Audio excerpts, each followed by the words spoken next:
Hello everyone, good morning. Welcome to Glance Academy. दोस्तों, हम लोगों ने कल शुरू की थी अपनी तपस्या शॉर्ट नोट्स की क्लास को, और ये आपकी आगामी परीक्षा यूपी पीसीएस प्रीलिम्स, साथ ही साथ आपकी जो समीक्षा अधिकारी प्रीलिम्स की परीक्षा होने वाली है 2025 में, ये दोनों ही एग्जाम्स के लिए बहुत ही इंपॉर्टेंट सीरीज में चला रहा हूँ, जिसमें ऑलरेडी हम लोगों ने वर्ल्ड ज्योग्राफी को कंप्लीट कर लिया है, साथ ही साथ एंशिएंट हिस्ट्री भी हमारी कंप्लीट हो चुकी है। लेकिन प्रीलिम्स एग्जाम होने की वजह से बीच में ये क्लास कंटिन्यू नहीं हो पाई थी, लेकिन कल से मैंने इस क्लास को फिर से कंटिन्यू कर दिया है, ताकि जो समीक्षा अधिकारी वाले बच्चे हैं और यूपी पीसीएस प्रीलिम्स 2025 वाले जो बच्चे हैं, जिनका बेसिक कॉन्सेप्ट थोड़ा सा मतलब कि तैयार नहीं है, या बहुत अच्छी तरीके से उनको नॉलेज नहीं है उस कॉन्सेप्ट की और बुक पढ़ने से भी तैयार नहीं हो पाता है, तो वो इस क्लास को देख के अपने पूरे कॉन्सेप्ट को अच्छे से तैयार कर सकते हैं। क्योंकि अब आयोग का जो पैटर्न है वो एक नए पैटर्न पे चल रहा है, जिसमें आपको कॉन्सेप्ट की नॉलेज अच्छी खासी तरीके से होनी चाहिए हर एक सब्जेक्ट की, चाहे वो आप हिस्ट्री हो, पॉलिटी हो, ज्योग्राफी हो, इकोनॉमिक्स हो, एनवायरमेंट हो, सभी से संबंधित। और इन सभी से रिलेटेड मैं आपको नोट्स भी प्रोवाइड करा रहा हूं और नोट्स की क्लास भी प्रोवाइड करा रहा हूं। हालांकि नोट्स हमारे पेड होते हैं, जो आपको हमारे व्हाट्सएप टीम से कांटेक्ट करके लेना पड़ेंगे। नंबर मैं देता हूं 8527594636। आप इस नंबर पर व्हाट्सएप करोगे तो मेरी टीम आपको सारी डिटेल आपको भेज देगी। तपस्या नोट्स भी आपको मिल जाएगा, वहां पे परिणाम नोट्स भी मिल जाएगा, जो घटना चक्र बुक के शॉर्ट नोट्स होते हैं, साथ ही साथ लक्ष्य भेद की सीरीज भी आपको मिल जाएगी, जो मेंस आंसर राइटिंग के लिए बहुत ही इंपॉर्टेंट होते हैं, चाहे वो यूपीएससी के आंसर राइटिंग कर रहे हो या फिर आप यूपी पीसीएस की कर रहे हो। तो चलिए शुरू करते हैं आज की क्लास को। लास्ट क्लास में हम लोगों ने पढ़ा था एनवायरमेंट में मृदा के फॉर्मेशन के बारे में, जिसमें लेटराइट मृदा बताया था, पॉडजोल मृदा बताया था, कैल्सीमॉर्फिक मृदा बताया था, टेरेस रोसा मृदा बताया था, सारी चीजें मैंने बताई थी। आज हम शुरू करेंगे हाइड्रोमॉर्फिक मृदा। तो आज हमारा टॉपिक यहां से शुरू होगा, क्योंकि लास्ट क्लास में हम लोगों ने ये सारी चीजें पढ़ ली थी और आज हमें पढ़ना है हाइड्रोमॉर्फिक मृदा। तो उम्मीद करता हूं कल की क्लास बहुत अच्छी लगी होगी और आप लोगों को समझ में भी आ गया होगा कि कैसे लेटराइट मृदा का निर्माण होता है, कैसे पॉडजोल मृदा का निर्माण होता है हमारे इंडिया में या वर्ल्ड में, सारी जगह पे। अब हम बात करेंगे हाइड्रोमॉर्फिक, जिसको हिंदी में अगर इन शॉर्ट हम देखते हैं तो जल भराव वाले क्षेत्र को कहते हैं। अब जल भराव का क्षेत्र क्या होता है? दलदली क्षेत्र होता है। जितनी भी रामसर साइट है, आर्द्र भूमियां हैं, वो कहीं ना कहीं स्थलखंड और जो जल मंडल है, उन दोनों के बीच का संक्रमण जोन है। जैसे आप यहां पे देखोगे कि ये मान लो आपका स्थल खंड हो गया और ये आपका हो गया जल मंडल, और इनके बीच में जो ये रेड कलर का मैं कलर करूंगा, ये वाला जो जोन हो जाएगा, ये आपका हो जाएगा आर्द्र भूमि का क्षेत्र, या रामसर साइट कह सकते हो, क्योंकि ये आपका दलदली क्षेत्र होता है। तो कहने का मतलब हो गया कि यहाँ पे जल भरा हुआ होता है, जल भराव का क्षेत्र होता है, यहां से पानी की निकासी बेहतर नहीं होती है। तो ऐसे क्षेत्रों में जो मृदा का निर्माण होता है उसे हम लोग हाइड्रोमॉर्फिक मृदा कहते हैं। और कैल्सीमॉर्फिक मृदा कहां पे होती है? जो शुष्क क्षेत्रों में होती है, क्षारीय मृदा के रूप में जिसको हम जानते हैं। लेटराइट मृदा कहां पे होती है, पॉडजोल मृदा कहां पे होती है, ये सारी चीजें मैंने डिस्कस कर दी थी कल की क्लास में। तो देखिए, जल भराव वाले क्षेत्र को ही हम लोग कहते हैं हाइड्रोमॉर्फिक मृदा। इसकी जो विशेषता होती है वो ये विशेषता होती है कि यहाँ पे अपर्याप्त अपवाह व्यवस्था होती है, अर्थात इस पानी को निकलने के लिए कहीं भी प्रॉपर जगह नहीं मिलती है। जैसे आप लोग अपने भी आसपास के क्षेत्रों में देख सकते हैं, ऐसे क्षेत्रों में कि जब बहुत अधिक बारिश हो जाती है, वर्षा हो जाती है, किसी भी जगह का सीवेज का पानी या नाले का पानी आके इकट्ठा होता है, स्टोर होता है, तो वहां की मृदा क्या हो जाती है? दलदली हो जाती है। क्यों? क्योंकि वहां से पानी को निकलने के लिए कोई रास्ता नहीं मिल रहा है, यानी अपवाह सिस्टम वहां पे नहीं है। अर्थात देखा जाए तो अंतः स्पंदन दर भी नगण्य है। अंतः स्पंदन का मतलब क्या होता है? जब मृदा पानी को अपनी आंतरिक परतों में सोख लेती है, ये तो बेहतर बात है। अगर पानी को आंतरिक परतों में सोख लेती तो इट मींस कि वहां पे दलदल होता ही नहीं। आप जहां भी रह रहे हो, जहां भी चल रहे हो, जिस भी सड़क पे आप चल रहे हो, जिस मिट्टी पे आप खेती कर रहे हो, नो डाउट इस मृदा के नीचे पानी तो है, क्योंकि उसके अंतः स्पंदन दर बेहतर है, इसीलिए वहां पे मृदा का निर्माण ठोस रूप में। लेकिन पानी नीचे भी नहीं जा पा रहा है। अगर नीचे चला जाता तो अपवाह व्यवस्था मिल जाती ना, निकासी मिल जाती उस जल को मिट्टी के नीचे, लेकिन नहीं है। इसका मतलब हो गया कि अंतः स्पंदन दर भी यहाँ पे नगण्य होता है। और मैंने कल ही बताया था आप लोगों को इस वाले पॉइंट में कि अगर अंतः स्पंदन का दर कम होगा तो मृदा निर्माणकारी प्रक्रम क्या होगा? कम हो जाएगा, अर्थात मृदा का पूर्ण विकास कम होगा और मृदा की मोटाई भी कम हो जाएगी। यानी ये एक बेहतर स्थिति नहीं मानी जाती है मृदा के लिए। इट मींस कि अंतः स्पंदन दर यहां पे भी कम, तो इसका मतलब हो गया कि यहां पर भी आपका मृदा का निर्माण होने का प्रक्रम दर क्या हो गया? कम।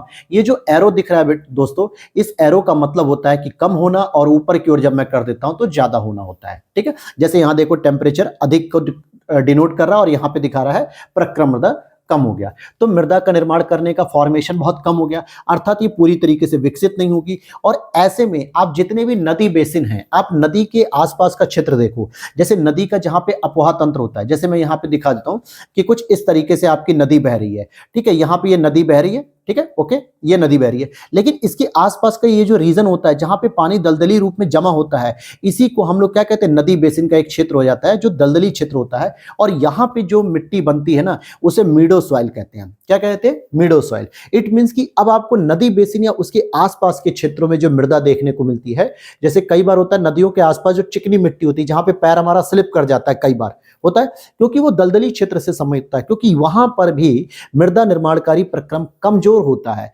आंतरिक जो अंत स्पंदन दर होता है वो बहुत कम हो जाता है, क्योंकि मृदा के पास एक लिमिटेड जो क्षमता होती है वो पूरी हो चुकी होती है, इसलिए वो पानी को अंदर नहीं एब्जॉर्ब कर पाती।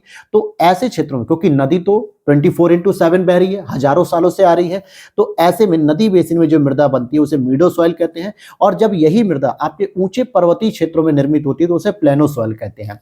तो ये हो गया आपका जल भराव वाली मृदा, यानी हाइड्रोमॉर्फिक मृदा कहां पे अभी आपने पढ़ लिया, एक तो नदी बेसिन क्षेत्र में पढ़ा सर, और एक ऊंचे पर्वतीय क्षेत्रों में। अगर मैं आपको एक मतलब कि प्रैक्टिकल रूप में अगर एक प्रश्न दूं, जैसे मान लेते हैं कि अगर हम नदी का बहाव देखते हैं, गंगा नदी है, ठीक है, इज इट क्लियर, ऊपर से ब्रह्मपुत्र आ रही है, और दोनों ही नदियां आके बंगाल की खाड़ी में मेघना के नाम से जो है कि डेल्टा बनाती है। तो जो डेल्टाई क्षेत्र है वो कहीं ना कहीं दलदली क्षेत्र होगा, और इसीलिए वहां पर मैंग्रोव की वनस्पतियां भी पाई जाती हैं। और हम लोग क्या पढ़ते हैं, सुंदरवन डेल्टा तो पढ़ते ही पढ़ते हैं, सुंदरवन में मैंग्रोव वनस्पतियों को भी पढ़ते हैं। और मैंग्रोव वनस्पति की जो विशेषता होती है वो ये होती है कि वो दलदली क्षेत्रों में पाई जाती है। इट मीन्स कौन सी मृदा में पाई जाएगी, मीडो सॉइल में पाई जाएगी, या फिर हाइड्रोमॉर्फिक मृदा में पाई जाएगी। यही चीजें तो मुझे समझाने का काम है। बस आपको ये चीज अगर समझ में आ गई, बेसिक अगर आपने कॉन्सेप्ट को समझ लिया कि इस मृदा का फॉर्मेशन कैसे होता है, तो मेरा उद्देश्य पूर्ण हो जाएगा। फिर उसके बाद आप फैक्ट रटते रहो, आराम से तैयार हो जाएगा, ठीक है। अच्छा, दूसरी विशेषता क्या है इसका, यहां पर हम देखते हैं कि क्या यह मृदा तापमान से संबंधित भी हो सकती है मेरे दोस्त। भाई अभी तो हमने एक चीज समझा कि पानी की निकासी अच्छी नहीं होगी, अंत स्पंदन दर अच्छा नहीं होगा, तो जाहिर सी बात है वहां पे जल भराव की स्थिति होगी और मृदा का निर्माण होगा। लेकिन तापमान से भी संबंधित हो सकती है क्या, इट मींस कि अर्ध शुष्क या शुष्क क्षेत्र में भी, इन जलवायु में भी हो सकती है इसका निर्माण, और साथ ही साथ आर्द्र जलवायु प्रदेश में भी इसका निर्माण हो सकता है। लेकिन इसके पीछे के रीजन को हम समझेंगे। तो देखो, अर्ध शुष्क की पहली विशेषता क्या है, ये आपका दिमाग में बैठ जाना चाहिए कि जैसे ही हम अर्ध शुष्क या शुष्क क्षेत्र की बात कर रहे हैं, यानी सेमी ड्राई या फिर ड्राई जोन की बात करते हैं, तो इट मींस कि वहां पे टेम्परेचर तो अधिक रहता ही रहता है, लेकिन वाष्पीकरण भी होता है, परंतु वर्षा कम होती है। इसीलिए इस डायग्राम के चित्र को देखोगे, टेम्परेचर अधिक है, वाष्पीकरण भी अधिक है, किससे, वर्षा से, यानी यहां पे वर्षा कम होती है। तो यहां पर आप देखोगे कि जहां पर टेम्परेचर अधिक है मेरे दोस्त, वाष्पीकरण अधिक है, लेकिन वर्षा का मान यहां पे कम है, यानी वर्षा कम हो रही है, तो ऐसी जलवायु प्रदेश को हम लोग अर्ध शुष्क जलवायु प्रदेश कहते हैं। और यहां पे जो जल भराव वाली मृदा बनती है उसमें आपको देखने को मिलेगा सैलाइन की मात्रा और अल्कलाइन की मात्रा, इसलिए इसको सैलाइन मृदा और अल्कलाइन मृदा भी कहते हैं। सैलाइन में क्या मिलेगा आपको, सोडियम और पोटेशियम मिलेगा, जबकि अल्कलाइन में आपको कैल्शियम और मैग्नीशियम मिलेगा। और इसी मृदा को दोस्तों रेह भी बोलते हैं, ऊसर भी बोलते हैं, कल्लर भी बोलते हैं इंडिया में। स्पेशली ये आपको पंजाब वाले क्षेत्रों में ज्यादातर देखने को मिलेगी, हरियाणा वाले क्षेत्रों में ज्यादातर देखने को मिलेगी। क्यों? क्योंकि पंजाब और हरियाणा में अगर नदियों का विकास नहीं है तो आपको ये तो पता होना चाहिए कि नहरों का सबसे अधिक विकास वहीं पे है, क्योंकि पंजाब और हरियाणा आपके कृषि उत्पादकता से परिपूर्ण क्षेत्र है और कृषि के लिए सिंचाई की बहुत आवश्यकता होती है। और सिंचाई होने का मतलब हो गया कि वहां पे कहीं ना कहीं नदी बेसिन की तरह सिंचाई वाले बेसिन भी तैयार होंगे, और उन क्षेत्रों के आसपास जो मृदा बनेगी वो कहीं ना कहीं जल भराव वाली मृदा बनेगी। और ऐसे में यहाँ पे टेम्परेचर अधिक होने के साथ वाष्पीकरण भी अगर अधिक हो रहा है, तो यहाँ पे जो मृदा बनेगी वो कैसी होगी, सैलाइन मृदा होगी, यानी अल्कलाइन मृदा होगी, ठीक है। और इसी को हम रेह ऊसर कल्लर भी कह देते हैं। अब इसको जरा एक बार समझ लेते हैं पूरे डायग्राम को, कि अपर्याप्त अपवाह व्यवस्था का क्षेत्र होता है हाइड्रोमॉर्फिक मृदा, जहां पे जल भराव अधिक होता है, इसी को हम हाइड्रोमॉर्फिक मृदा कहते हैं। और अर्ध शुष्क या शुष्क जलवायु प्रदेश के जल भराव वाले क्षेत्र में वाष्पीकरण से जल में घुले हुए जो लवण होते हैं वो मृदा के ऊपरी परतों में निक्षेपित हो जाते हैं। क्या लिखा है कि जो वाष्पीकरण होता है, अर्थात नीचे से जो क्षारीय तत्व होते हैं वो भी ऊपर आने लगते हैं, और वो लवण क्या होते हैं, मृदा के ऊपरी परतों में निक्षेपित हो जाते हैं, डिपोजिट हो जाते हैं। क्योंकि जैसे मान लेते हैं कि अगर आपने एक गिलास पानी गर्म करिए और उसमें नमक होना चाहिए, ठीक है, मान लेते नमक है, इज इट क्लियर। और जब पानी आपका गर्म होकर ऊपर उड़ जाएगा तो आपके जो बर्तन है, पॉट है, उसमें क्या देखने को मिलेगा, व्हाइट कलर के छोटे छोटे पार्टिकल्स देखने को मिलेंगे, या यूं कहें कि वो नमक देखने को मिलेगा। तो वाष्पीकरण में भी क्या होता है, जल का इवेपोरेशन होता है और इस जो मृदा की जो परत होती है उस पर आपको लवण देखने को मिलते हैं, और मृदा की लवणता एवं क्षारीयता अपेक्षाकृत क्या हो जाती है, अधिक हो जाती है। और इस प्रकार जो हाइड्रोमॉर्फिक मृदा होती है उसे हम सैलाइन मृदा और अल्कलाइन मृदा भी कहते हैं। और ये सामान्यतः कहाँ पे देखने को मिलेगी मेरे दोस्त, पंजाब में, हरियाणा में, राजस्थान में। और इसे रेह ऊसर कल्लर भी कहते हैं, क्योंकि यहाँ पे नहर सिंचाई का एक बहुत बड़ा जाल है और जिससे जल भराव की समस्या उत्पन्न होती है। तो अब अगर आपसे आगे पूछ लिया जाए एग्जाम हॉल में, प्रीलिम्स में भी अगर पूछा जाता है स्टेटमेंट वाइज बना के कि पंजाब, हरियाणा, राजस्थान नहर सिंचाई पद्धति में अग्रणी राज्य है, तो नो डाउट वहां पे नहर से सिंचाई ज्यादा होती है। हमारे उत्तर प्रदेश में नलकूप से ज्यादा सिंचाई होती है, नहरों से सेकंड नंबर पे होती है। लेकिन पंजाब, हरियाणा में मान लो नहरों से बड़ी बड़ी नहरें निकाली गई, वहां पे सतलज नदी से निकाली है, रावी से निकली है, ब्यास से निकली है, यमुना से निकली हुई है, तो यहाँ पे नहरों से सिंचाई हो रही है, बिल्कुल सही बात है। तो दूसरा स्टेटमेंट अगर आ जाए कि यहाँ की जो मृदा होती है उसे हम अल्कलाइन मृदा कहते हैं, सलाइन मृदा कहते हैं, या जल भराव वाली मृदा कहते हैं, तो नो डाउट प्रश्न ऐसे बन सकते हैं। आप यूपी पीसीएस का 2022 का पेपर देख लो, कितना सिस्टमैटिक और कितना जो है कि कॉन्सेप्ट को चेक करने के लिए एग्जामिनर ने बहुत अच्छे अच्छे प्रश्न रखे थे, चाहे एनवायरमेंट हो, ज्योग्राफी हो, हिस्ट्री हो, पॉलिटी हो, जो भी हो। हमारा रेगुलर पैटर्न वो नहीं था पढ़ने का, इसीलिए हम लोगों को एग्जाम क्या हो गया, अचानक से बाउंस करने लगा वो। लेकिन एग्जामिनर ये हिंट दे रहा है कि भाई अब मुझे ऐसे ही बच्चे चाहिए जो कॉन्सेप्ट को भी अच्छे से जानते हो, चीजों को अच्छे से जानते हो, और अपने भारत में जहां वो रहते हैं उनके बारे में बहुत अच्छे से नॉलेज होनी चाहिए, केवल फैक्ट की नहीं होनी चाहिए। तो ये स्टेटमेंट जब आपके सामने एग्जाम में आ जाएगा तो आपको ये क्वेश्चन का आंसर नहीं गलत करना है मेरे दोस्त, गलत नहीं करना है। अभी आपको लगेगा सर ये सब प्रश्न कहां थे एनवायरमेंट में, तो उठा के देखो 2024 का जो प्रीलिम्स हुआ 22 दिसंबर को, 5 से 7 क्वेश्चन आपको मिल जाएंगे कॉन्सेप्ट के, और इसी तपस्या नोट्स में पहले से ही डिस्कस किए हुए थे मैंने। आप उठा के देख लो ज्योग्राफी के क्वेश्चन सारे के सारे जो है कि उसी तरीके से जो मैंने वर्ल्ड ज्योग्राफी प्रीलिम्स होने से पहले ही पढ़ा दी थी, और उसमें ही 7-8 क्वेश्चन मिल गए। तो कहने का मतलब है कि कॉन्सेप्ट अगर आपको किसी किताब से समझना है, और एनवायरमेंट के लिए तो दोस्तों आपको ही पता है मार्केट में कोई भी स्टैंडर्ड बुक नहीं है, किसी भी स्टैंडर्ड बुक को आप उठा लो, कोई शंकर आईएएस को आप प्रेफर करेंगे तो वहां पे भी चीजों को क्लियर नहीं लिखा गया। इंग्लिश मीडियम की शंकर आईएएस नो डाउट अच्छी है, लेकिन हिंदी मीडियम में नहीं मिलती। इराक भरूचा की एक पुस्तक आती है, आप उसे देख सकते हो, दृष्टि आईएएस की बुक है, परीक्षावाणी की बुक है, बहुत सारी किताबें, लेकिन बेसिक कॉन्सेप्ट की आपको समझ होनी जरूरी है। यहां तक बात समझ में आ गई। अब हम बात करेंगे आर्द्र जलवायु प्रदेश की। आर्द्र जलवायु प्रदेश में अगर हम बात करेंगे तो यहाँ पे जो डेल्टाई क्षेत्र होता है, जो नदियों से डेल्टा बनता है दोस्तों, तो यहाँ पे पीट सॉइल बनती है, ठीक है। और हिमगलन से, अगर हिमगलन से भी तो जल भराव का क्षेत्र होता है ना पहाड़ी क्षेत्रों में, वहां पे बॉग सॉइल बनती है। मीडो सॉइल आपके नदियों वाले क्षेत्र में देखने को मिलेगी, नदी बेसिन। और प्लेनो सोल आपको कहाँ देखने को मिलेगी, ऊंचे पर्वतीय क्षेत्रों में देखने को मिल जाएगी। तो इसका मतलब हो गया कि ये भी कैसी क्षेत्र हो गए, आर्द्र जलवायु प्रदेश हो गए, और यहां पर भी आपको मृदा देखने को मिल रही है। तो इसीलिए हम आगे डिस्कस करेंगे कि आर्द्र जलवायु प्रदेश क्षेत्र में जल भराव, हाइड्रोमॉर्फिक मृदा का विकास होगा अगर जल भराव होगा, जिससे हाइड्रोमॉर्फिक मृदा का मतलब हो गया मृदा निर्माणकारी दर क्या हो गया, कम हो गया, क्योंकि अंतः स्पंदन दर ही बहुत कम है, इसलिए मृदा का निर्माण बेहतर नहीं होगा। अम्लीयता यहां पर भी औसत से अधिक होगी। अविघटित कार्बनिक पदार्थों की यहां पे अधिकता देखने को मिलेगी। साथ ही साथ भारत में डेल्टाई मैदान में जल भराव से जो मृदा बनेगी उसे हम पीट सॉइल भी कह सकते हैं। और समुद्री जल के प्रवेश करने से पीट का रासायनिक गुण जो होता है, अम्लीयता होने के बावजूद ऊपरी परतों में लवणों का अधिक निक्षेपण हो जाता है। और यही वजह है कि आपके जल भराव वाले क्षेत्र में जो सुंदरवन का डेल्टा है, वहां पे मैंग्रोव वनस्पति बहुत अच्छे से उपजती है, यानी बहुत अच्छे से जो है कि अपना ग्रो करती है, विकास करती है, फिर भी अम्लीय होने के कारण, होने के बावजूद भी, और समुद्र के जल को, जो कि खारा एक जल होता है, उसकी भी क्षमता को झेलते हुए भी वो अपना विकास कर लेता है। क्लियर है यहाँ पे दोस्तों। अब जरा पीट सॉइल की बात कर लेते हैं। यहीं पे मैंग्रोव वनस्पतियां जो होती हैं वो क्या क्या विशेषताएं होती हैं इनकी, यहीं पे देख लेते हैं। मैंग्रोव वनस्पति के वृक्ष, देखो मैंग्रोव वनस्पति की एक खास विशेषता होती है। ये प्रश्न आपके प्रीलिम्स में पूछा जा सकता है, नो डाउट प्रीलिम्स में ये पूछा जा सकता है, ये प्रीलिम्स ओरिएंटेड फैक्ट है। ये जो जड़ें होती है ना, इनकी इस तरीके से बाहर क्यों निकली होती हैं, ये जड़ें ऐसी होती हैं जैसे जनरली आप अगर पानी के अंदर वाले पेड़ों को देखो, या दलदली क्षेत्रों में देखो, या मृदा में देखोगे, तो सामान्यतः आपको जो ये मृदा होगी इसके अंतर्गत जो है कि जड़ें देखने को मिलती हैं, मिट्टी के अंदर जड़ें देखने को मिलती है।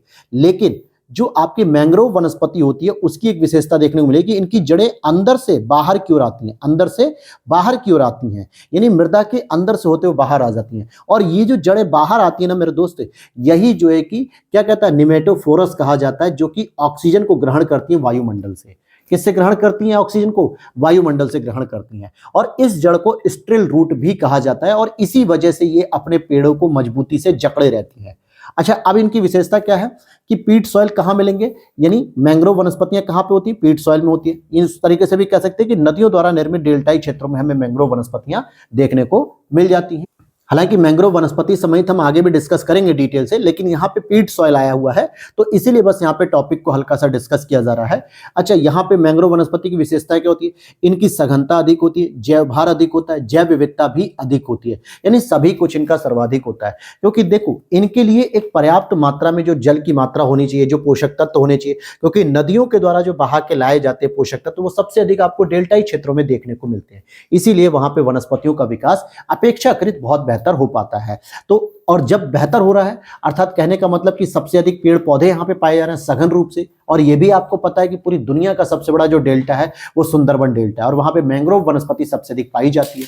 तो इसका मतलब है कि वहां पे जैव भार भी अधिक होगा। जैव भार का मतलब क्या होगा? पेड़ों का जो टोटल मास होता है, टोटल जो वेट होता है, जिसमें तना, जड़, फल, पत्तियां सब कुछ आ जाता है, वो उनका बॉडी वेट जैसे हम लोग कहते हैं। अगर मैं आपसे पूछूं कि आपका जैव भार क्या होगा, तो आपकी बॉडी का कोई पर्टिकुलर पार्ट का वजन नहीं बताओगे ना, आप पूरी बॉडी का बताओगे कि सर मेरा 75 केजी वेट है, या मेरा 72 केजी है, मेरा 64 केजी है। इट मींस कि ये आपका बॉडी वेट हो गया, जैव भार हो गया। जैव मतलब जैविक घटक और उसका भार।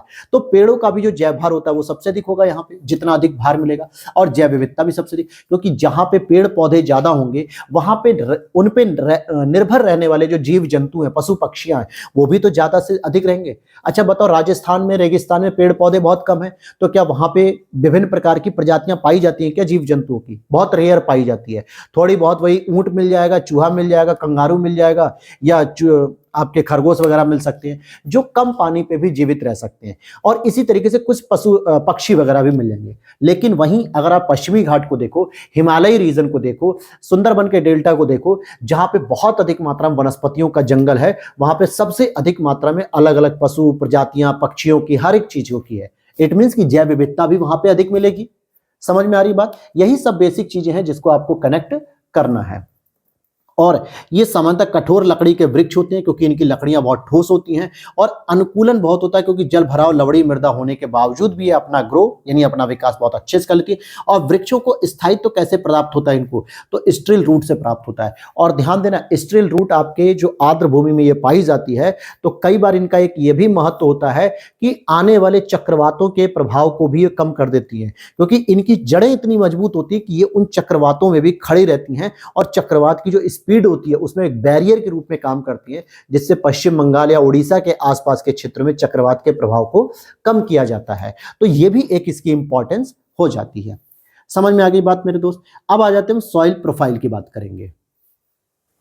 हालांकि यहां से प्रश्न आपके यूपीपीसीएस और समीक्षा अधिकारी में बनने की बहुत कम चांस है। यूपीएससी में कई बार ऐसा होता है कि इसके बारे में बेसिक जानकारी पूछ लेता है। हाँ, यूपीपीसीएस के मेंस की आंसर राइटिंग में ये प्रश्न बन सकता है ज्योग्राफी या एनवायरमेंट में कि मृदा परिच्छेदिका या सॉइल प्रोफाइल से आप क्या समझते हो, उसके सारे स्टेप्स को आपको बताना है।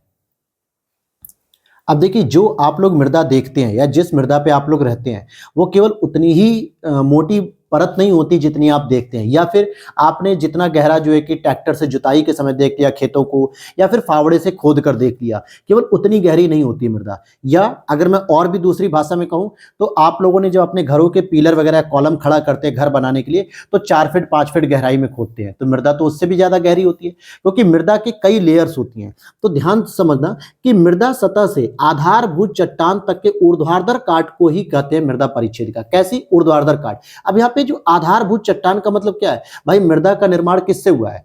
मैंने आपको पहले ही लेक्चर में बताया था, इंडियन ज्योग्राफी में मुझे याद है अच्छे से, और एनवायरनमेंट में भी बताया था मैंने इससे पहले, कि जो आपकी जो चट्टान होती है, हालांकि मैंने वर्ल्ड ज्योग्राफी में बताया था, इंडियन नहीं सॉरी वर्ल्ड ज्योग्राफी में, जहां पे मैंने सेडिमेंट्स वगैरह के बारे में बताया था, आग्नेय चट्टान, अवसादी चट्टान, रूपांतरित चट्टान, जब उनका क्षरण होता है उसमें भौतिक और रासायनिक परिवर्तन होता है, तो वहां से बहुत सारे अलग अलग पार्टिकल्स निकलते हैं, जैसे ग्रेवल होते हैं, बाउल्डर होते हैं, क्ले होती है, सिल्ट होती है, मड होती है। उसी में 2-3 कंपोनेंट्स को मिला के मृदा बनती है। तो उनका जो बेसिक नेचर है वो क्या है? वो तो चट्टान ही तो है, चट्टान के विखंडन से तो मृदा का निर्माण हो रहा है। तो जो आधारभूत चट्टान होगी, जो सबसे पहले पृथ्वी पे सबसे नीचे रही होगी, उसी के ऊपर धीरे धीरे लेयर बनती जा रही है, लेयर बनते बनते यहां पे आपको देखने को मिल गई मिट्टी। तो ये कैसी काट हो रही है, ये एक तरीके से ऊर्ध्वाधर काट है, यानी कि ऊपर से नीचे।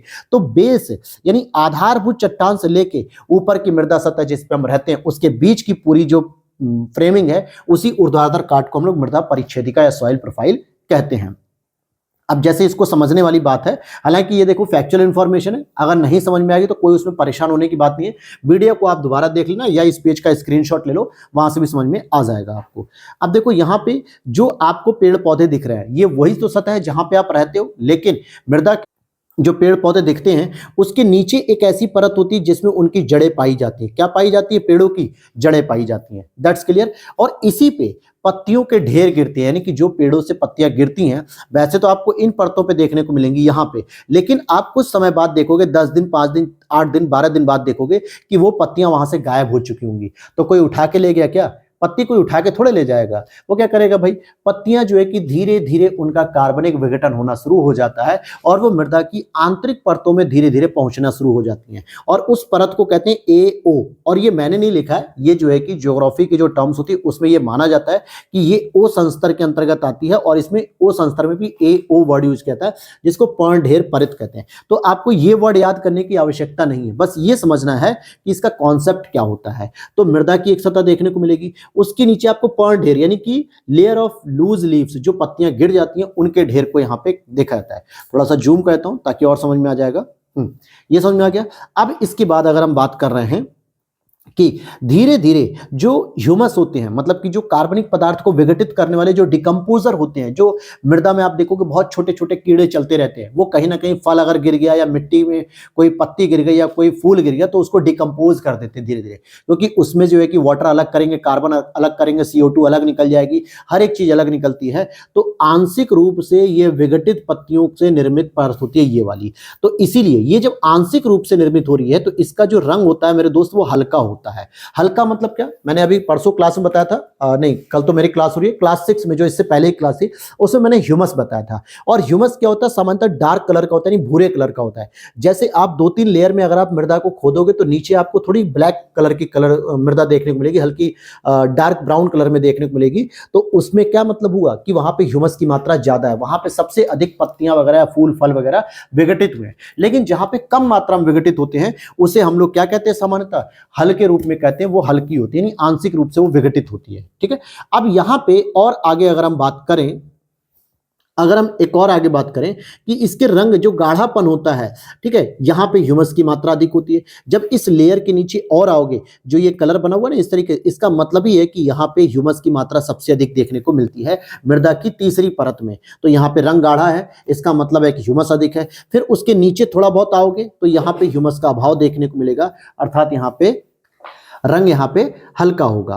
अब इसके बाद एक और लेयर आती है जहां पे धीरे धीरे जो लीचिंग का प्रोसेस होता है, इन्फिल्ट्रेशन का प्रोसेस होता है, जिसमें पोषक तत्व क्या होते हैं? जल के साथ बहते हुए या जल में घुलकर जो है कि नीचे की और परतों में जाते रहते हैं। तो यहां भी थोड़े बहुत ह्यूमस आ जाते हैं, थोड़ा बहुत ह्यूमस यहां पर भी आ जाते हैं। तो ये A2 की अपेक्षा गाढ़ा रंग होता है, लेकिन A1 की अपेक्षा हल्का रंग होता है। अब आप कहोगे सर ये क्या पढ़ा रहे हो? कोई बात नहीं मेरे दोस्त, ये टॉपिक भी बस आपको जानना जरूरी है मृदा के लिए, इसीलिए इस पर ज्यादा मैं फोकस नहीं करूंगा, बस आपको जानना जरूरी है इसलिए। हालांकि ये नहीं कि आप वीडियो को आगे भगा दीजिए, ठीक है, चीजें कनेक्ट करते हुए चलना है। फिर नीचे आते तो हम देखते हैं कि चट्टान मिलती है और मृदा, यानी ये जो आधारभूत चट्टान है जिसका विखंडन हुआ तो कुछ चट्टान के रूप में हुआ और धीरे धीरे मृदा का निर्माण हुआ, और यहीं से मृदा निर्माणकारी प्रक्रम का आंशिक प्रभाव शुरू हो जाता है। और फिर लास्ट में इसके नीचे आप देखोगे कि मृदा का पूर्णतः विकास नहीं हो पाता, यानी वो चट्टान के रूप में ही बनी रह जाती है।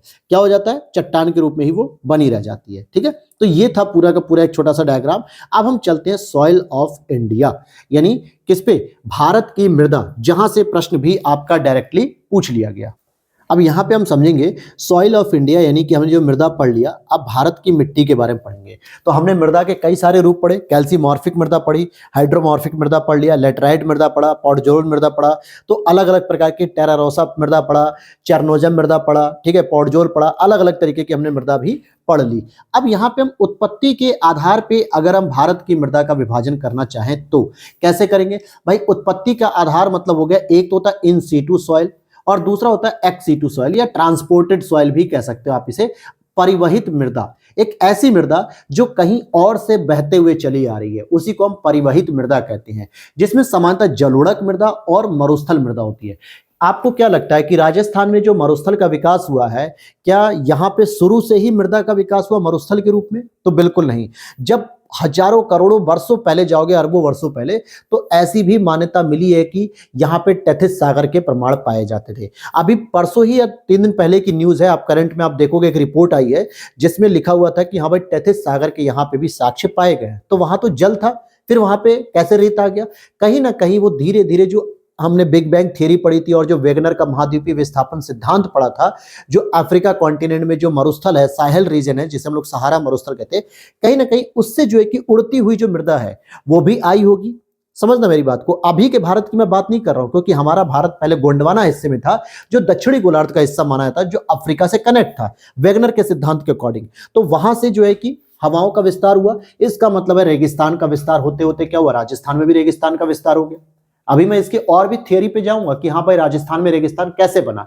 मैं एक आपको समझाने के लिए कॉमन सेंस बताना चाह रहा हूं कि इस तरीके से ये कैसी मृदा हो गई, परिवहित मृदा हो गई, कहीं से उड़ के आके तैयार हो गई। और जलोढ़क मृदा क्या होती है? क्या हमारे गंगा यमुना दोआब में जो मृदा बनी है, क्या वो यहीं की मृदा है? नहीं, हिमालय की पर्वतों से निकलने वाले जो अवशेष थे, खनिज पदार्थ थे, मिनरल्स थे, जलोढ़क के रूप में आते गए, जल के साथ लुढ़कते हुए चले आए और ये गंगा यमुना के दोआब में डेवलप हो गए। इसीलिए कह सकते हो कि नदियों के द्वारा लाई गई मृदा इसे कहा जाता है। किसके द्वारा? नदियों के द्वारा, अर्थात इसमें अवसादों का निक्षेपण होता है, इसीलिए इसको परिवहित मृदा कहते हैं। तो एक तो प्रकार ये हो गया उत्पत्ति के आधार पे, और एक हम देखते हैं इन सीटू मृदा, यानी जिन मृदाओं का एक ही जगह पे क्या होता है, निर्माण होता है। लेकिन इसमें भी दो कैटेगरी होती है। एक होती है आपकी जोनल, जिसे हम लोग मंडलीय मृदा कहते हैं, और एक होती है इंट्रा जोनल, जिसे हम अंतः मंडलीय मृदा कह देते हैं। क्या कहते हैं? अंतः मंडलीय मृदा। लेकिन जोनल मृदा में आपको लाल मृदा और लेटराइट मृदा मिलेगी, जबकि इंट्रा जोनल यानी अंतः मंडली में आपको काली मृदा मिलेगी, पर्वतीय मृदा मिलेगी, पीट मृदा मिलेगी, सैलाइन और अल्कलाइन मृदा मिलेगी। अब मुझे ये बात बताओ मेरे प्यारे भाई कि अभी तक आपने केवल 3 प्रकार की मृदा ज्यादातर स्टूडेंट ने पढ़ी होगी। जलोढ़क मृदा पढ़ी होगी सर, लाल मिट्टी पढ़ी हुई है, लेटराइट मृदा पढ़ी है, बहुत हुआ तो काली मृदा पढ़ी है। ये 4 मृदा हमने इसलिए पढ़ी क्योंकि प्रीलिम्स में ज्यादातर प्रश्न यहीं से आते हैं, तो हमने बस यही रटा है। और नो डाउट इसमें आपकी भी कोई गलती नहीं, प्रीवियस ईयर का जो ट्रेंड होता है हम उसी को फॉलो करते हैं। लेकिन अब आयोग जो है कि इन मृदाओं से भी आगे बढ़ के हो सकता है वो पीट मृदा के बारे में पूछ ले, तो आपको पता ही नहीं होगा कि भैया पीट मृदा क्या होता है। तो हमने क्या पढ़ा था, मैंग्रोव वनस्पतियों के दलदली क्षेत्र में जो जलभराव वाली मृदा होती है उसे हम लोग पीट मृदा कहते हैं। या फिर पंजाब हरियाणा राजस्थान में जो नहर सिंचाई पद्धति है, वहां पे जो मृदा का निर्माण हो रहा है शुष्क या अर्ध शुष्क क्षेत्रों में, वहां पे हम सलाइन और अल्कलाइन मृदा कहते हैं इसको, क्योंकि इनमें लवण की मात्रा ज्यादा होती है। तो ऐसी मृदाओं के बारे में बेसिक प्रश्न जब बनेगा तो आपको कर लोगे यहां से, ठीक है, अगर ये क्लास अच्छे से समझ में आ गई होगी तो। अब यहां पे हम चलते हैं ICAR रिपोर्ट पे चलते हैं, इंडियन काउंसिल एग्रीकल्चर रिसर्च जिसे हम लोग कहते हैं। इसने भी बहुत भौगोलिक विस्तार के आधार पे मृदा को 2 अलग अलग पार्ट में डिवाइड किया है, जिसमें एक आपका मेजर सॉइल ग्रुप है जिसने भारत में सबसे अधिक मृदा का जो है कि समूह आवंटित किया है। दूसरा आपका माइनर सॉइल ग्रुप होगा। हालांकि हो सकता है कि आपको थोड़ा बहुत ब्लर दिख रहा होगा, तो अपनी जो वीडियो क्वालिटी होती है यूट्यूब सेटिंग में जाके उसको आप इंक्रीज कर लीजिए। लगभग 720 अगर आप पिक्सल पे देखें तो बहुत अच्छे से साफ क्लियर दिख जाएगा, क्योंकि हैंड रिटन शॉर्ट नोट्स है, इनको स्कैन किया गया है, तो इसलिए हो सकता है आपको ब्लर दिखे, ठीक है। लेकिन अगर आप स्टेटमेंट को अच्छे से सुन रहे होगे तो नो डाउट आपको जो है कि कोई दिक्कत नहीं होगी। अब यहां पे देखो, जलोढ़क मृदा सर्वाधिक क्षेत्रफल में फैली हुई है, दूसरे नंबर पे काली मृदा होगी, तीसरे नंबर पे लाल मृदा होगी और चौथे नंबर पे लेटराइट मृदा होगी। और इस बार आयोग ने कुछ ऐसा ही एक स्टेटमेंट यूज किया था लाल मृदा के बारे में कि क्या ये भारत की दूसरी सबसे बड़ी मृदा समूह है, और दूसरा स्टेटमेंट था कि ये काली मृदा को उत्तर पश्चिम दक्षिण वगैरह से घेरती है। इस आधार पे क्या ये स्टेटमेंट दोनों सही हैं? हालांकि एनसीईआरटी में आप उठा के देखोगे या इन गवर्नमेंट की वेबसाइट पे भी जाओगे तो कहीं पे लाल मृदा को दूसरे नंबर की मृदा कहा जा रहा है, कहीं कहीं काली मृदा को कह दिया जाता है। अब उसमें क्या होता है, बहुत सारे कंपोनेंट अलग अलग होते हैं, उनके बेस पे यानी अलग अलग मापदंड के आधार पे काली मृदा सेकंड नंबर पे होती है, कभी लाल मृदा होती है। अब आयोग कौन सा आधार मानेगा, ये तो आयोग ही जानते होंगे या फिर हमारे अध्यक्ष महोदय जानते होंगे। हालांकि टोटल मृदा जितनी भी भारत की मृदा है उसका 80% एरिया ये चारों मृदा जो है कि कवर की हुई है, इसीलिए इनको मेजर सॉइल ग्रुप कहते हैं। बाकी बचे हुए जो 20% होते हैं इसमें आपको पर्वतीय मृदा देखने को मिलेगी, मरुस्थलीय मृदा देखने को मिलेगी, पीट मृदा देखने को मिलेगी और सलाइन और अल्कलाइन मृदा देखने को मिल जाएगी। तो अब समझ में आ गया ये 8 प्रकार की जो मृदा का क्रम है। अब चलते हैं एक एक मृदा के बारे में थोड़ा सा डिस्कस करेंगे, ठीक है, ज्यादा नहीं लेकिन हाँ कुछ बेसिक चीजें यहां पे समझ के हम लोग समझेंगे। देखो अगर मैं सारी चीज इसमें लिख ही देता तो फिर मेरे दोस्त बुक ही नहीं पढ़ने लायक हो जाती। क्या आपको लगता नहीं है कि शॉर्ट नोट्स का मतलब क्या होता है? शॉर्ट नोट्स का मतलब होता है, सिंपल सी बात है कि बुक के जो बेसिक कॉन्सेप्ट्स होते हैं उनको इंक्लूड किया जाए, चाहे वो आपकी स्टैंडर्ड बुक हो या फिर एनसीईआरटी बुक हो। हालांकि मैंने शुरू में भी ये चीजें बताई हैं कि जो मैंने दिल्ली में दृष्टि आईएएस में कोचिंग की थी उन नोट्स के साथ मैंने जो सिनॉप्सिस तैयार की थी, जो कोचिंग के नोट्स थे उसकी सिनॉप्सिस तैयार की, फिर उसमें कुछ वैल्यू एडिशन करने के लिए मैंने एनसीईआरटी की बुक का यूज किया और कहीं कहीं पे कुछ स्टैंडर्ड बुक्स का भी यूज किया, तब जाके ये एक सिनॉप्सिस बनी हुई है। नहीं तो इस तरीके से कोई भी कोचिंग के नोट्स नहीं मिलते हैं जिस तरीके से सिनॉप्सिस हमने बनाई है। तो कहीं ना कहीं बेसिक कॉन्सेप्ट को अच्छा करने के लिए ये क्लास पूरी आपको चलाई जा रही है। हालांकि पीडीएफ भी आप इसकी ले सकते हैं, व्हाट्सएप नंबर मैंने स्टार्टिंग में दिया था, वहां पे पेड होती है, वहां पे आप मैसेज करोगे तो पूरी पेमेंट स्टेटस वगैरह सारी चीज की जानकारी आपको मिल जाएगी। चलिए जलोढ़क मृदा के बारे में हम बात करेंगे। हमने ऊपर ही उत्पत्ति के आधार पर कहा था कि परिवहित मृदा के रूप में आती है क्योंकि ये बहते हुए जल के द्वारा लाए गए अवसादों के डिपोजिशन यानी निक्षेपण से निर्मित होती है। और बहते हुए जल कौन से आते हैं? नदियों के रूप में सबसे बड़ी विशाल नदी कौन सी हो गई? गंगा नदी हो गई, यमुना नदी हो गई। और ध्यान देना कि गंगा और यमुना के साथ साथ जो शारदा नदी हो गई, गंडक नदी हो गई, रामगंगा नदी हो गई, हिंडन नदी हो गई, अलग अलग छोटी छोटी नदियां जो इसमें आके मिलती हैं, या फिर चंबल हो गई, बेतवा हो गई, केन हो गई, सोन नदी हो गई, इन सभी नदियों के द्वारा जो डिपोजिशन किया जाता है अवसादों को लाकर, इससे जो मृदा बनती है हजारों करोड़ों साल में जो निर्मित हुई है, उसी को हम लोग क्या कहते हैं मेरे भाई? जलोढ़क मृदा कह देते हैं। ठीक है, मुख्यतः ये अर्ध शुष्क प्रदेश में स्पेशली उत्तरी मैदान में सर्वाधिक इसका विकास हुआ है। तटीय मैदान में प्रायद्वीपीय भारत के नदी बेसिन में भी इसका कहीं कहीं विकास देखने को मिल जाता है। तटीय मैदान का मतलब क्या है? जितनी भी बड़ी बड़ी नदियां हैं, ये ध्यान में रखना कि जलोढ़क मृदा केवल गंगा यमुना के द्वाब वाली मृदा नहीं होती है। बहुत सारे बच्चे इसमें कंफ्यूज रहते हैं, उनसे जब पूछते हैं जलोढ़क मृदा का विस्तार तो बस कहते हैं गंगा यमुना का द्वाब सर जो मध्य भारत में वही होता है। भाई जलोढ़क मृदा का जो बेसिक अर्थ है वो ये है कि नदियों के द्वारा लाए गए अवसादों से निर्मित मृदा को कहते हैं। तो क्या दक्षिण भारत में 4-5 बड़ी बड़ी नदियां नहीं है जिसे आप भूल जाओगे? महानदी को देख लो ओडिशा के पास, गोदावरी देखो, कृष्णा देखो, कावेरी देखो, इन नदियों में भी तो कहीं ना कहीं थोड़ा बहुत अवसाद लाया गया होगा। हालांकि भले ये प्रायद्वीपीय स्तर की हैं नदियां जो पठारी क्षेत्र है, लेकिन वहां पे भी जो मृदा का विकास किया गया वो इन्हीं नदियों के द्वारा हुआ है, इसीलिए इनको जलोढ़क मृदा भी कहते हैं। तो तटीय क्षेत्रों में भी मिलती हैं, प्रायद्वीपीय भारत के नदी बेसिन में भी मिलती हैं और उत्तर मैदान में तो सर्वाधिक इनका विकास हुआ ही है। फिर आगे यहां पे देखते हैं कि इन मृदाओं में क्षारीयता का मान अधिक होता है, ह्यूमस का मान कम होता है और खनिज की विविधता सबसे अधिक होती है। खनिज क्यों होते हैं? क्योंकि भिन्न भिन्न अलग अलग स्रोतों से प्रवाह के माध्यम से इनके अवसाद आते हैं और इसी वजह से इसमें मिनरल्स अधिक पाए जाते हैं। और यही वजह है कि मैं शुरू से आपको बताया कि पंजाब, हरियाणा, यूपी या पश्चिमी यूपी, ये सभी जो क्षेत्र हैं आपके पश्चिम बंगाल, बिहार वगैरह, ये सभी गंगा यमुना दोआब के क्षेत्र हैं जो अवसादों से निर्मित हैं। इसीलिए इनमें पोषक तत्वों की मात्रा भरपूर होती है और यही वो वजह है जिसकी वजह से इनकी उत्पादकता या उत्पादन क्षमता अधिक होती है। दूसरा मैंने एक वर्ड यूज किया यहां पे दोस्तों, क्षारीयता। क्या वर्ड यूज किया? क्षारीयता अधिक होती है। और क्षारीयता किन मृदाओं में अधिक होती है? जहां पे वाष्पीकरण ज्यादा होता है, इवेपोरेशन ज्यादा होता है। आप खुद इमेजिन कर सकते हो कि क्या दक्षिण भारत की अपेक्षा उत्तर भारत में ज्यादा वर्षा होती है? क्या नहीं होती है? हमारे यूपी में वर्षा ज्यादा होती है, तटीय भारत में ज्यादा वर्षा होती है। दक्षिण पश्चिम मानसून से सबसे अधिक जो वर्षा होती है वो गुजरात हो गया, केरल हो गया, कर्नाटक हो गया, गोवा हो गया, इन सभी क्षेत्रों में होती है। तो इसका मतलब हो गया कि वो हो गए आर्द्र जलवायु प्रदेश, जबकि पंजाब, हरियाणा, यूपी, एमपी, इन सभी क्षेत्रों में ज्यादातर वर्षा बहुत कम होती है। वर्षा ऋतु आती तो कितने दिन होती है? 10-12 दिन बस वर्षा होती है, बाकी पता नहीं चलता बरसात हो भी रही है कि नहीं हो रही है।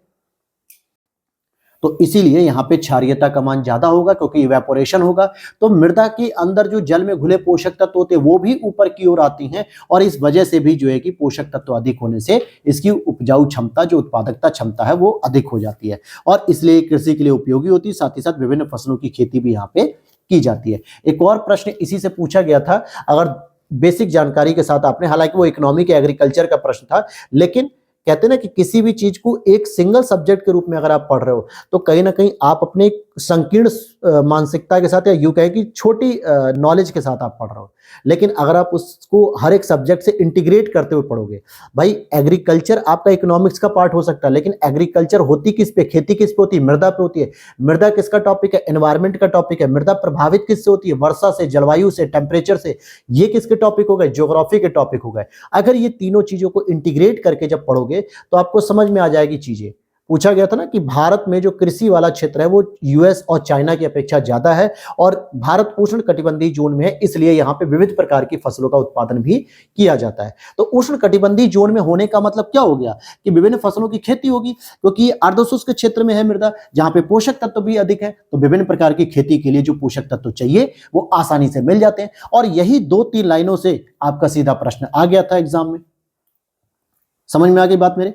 अब चलो, मेरे नहीं मतलब आपके, ठीक है। अब यहां से मान लेते हैं कि एक पर्वत से एक नदी गिर रही है। क्या गिर रही है मेरे दोस्त, पर्वत से एक नदी गिर रही है जिसका नाम हमने गंगा रख लिया। चलो, अब जब नदी ऊपर से आती है तो 4 स्टेप को फॉलो करती है।